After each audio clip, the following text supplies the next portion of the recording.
प्यारे बच्चों, अस्सलाम वालेकुम। उम्मीद है आप सब खैरियत से होंगे और अपना बहुत ख्याल रखते होंगे। जी तो बच्चों, क्या आप पढ़ाए गए इन हरूफ की पहचान कर सकते हैं? शाबाश। आज हम हरूफ अ, ऐन, ग, गैन, फ, फे और क, क़ाफ पढ़ेंगे। आइए नन्हे दोस्तों, एक दिलचस्प कहानी सुनते हैं।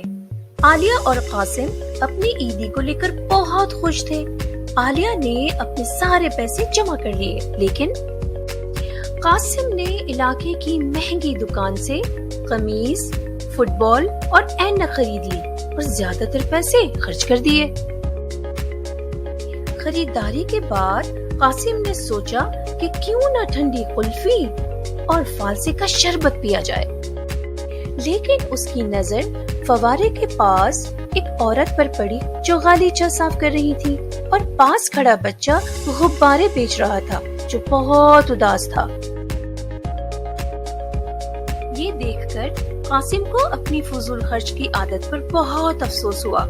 उसने दुकान से खरीदी हुई चीजें बच्चे को दे दी और बदले में गुब्बारे खरीद लिए।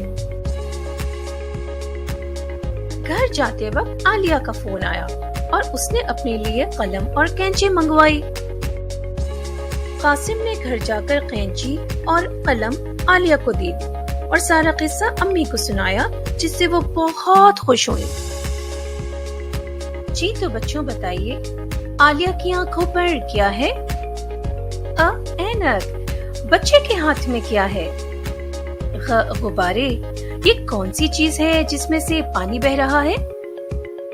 फवारा। बिल्कुल ठीक।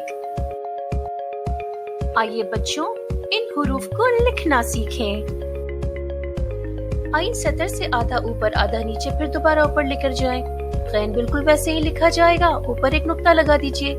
फिर सतर के ऊपर लिखें, एक ऊपर नुक्ता। काफ को सतर से नीचे ले जाके ऊपर लाएं, दो नुक्ते लगाएं। आइन की आधी शक्ल को सतर पर बिछाइए। गैन की आधी शक्ल वैसे ही लिखेंगे, एक ऊपर नुक्ता। फे की आधी शक्ल को सतर पर बिछाएं, एक नुक्ता लगाएं। काफ की आधी शक्ल वैसे ही लिखी जाएगी, ऊपर दो नुक्ते लगेंगे। प्यारे बच्चों, अब आप हरूफ आइन, गैन, फे, काफ के मुकम्मल और आदि अशकाल की लिखाई की मशक जारी रखिएगा। अपना बहुत सारा ख्याल रखिए और हरदम खुश व खुर्रम रहिए। खुदा हाफिज।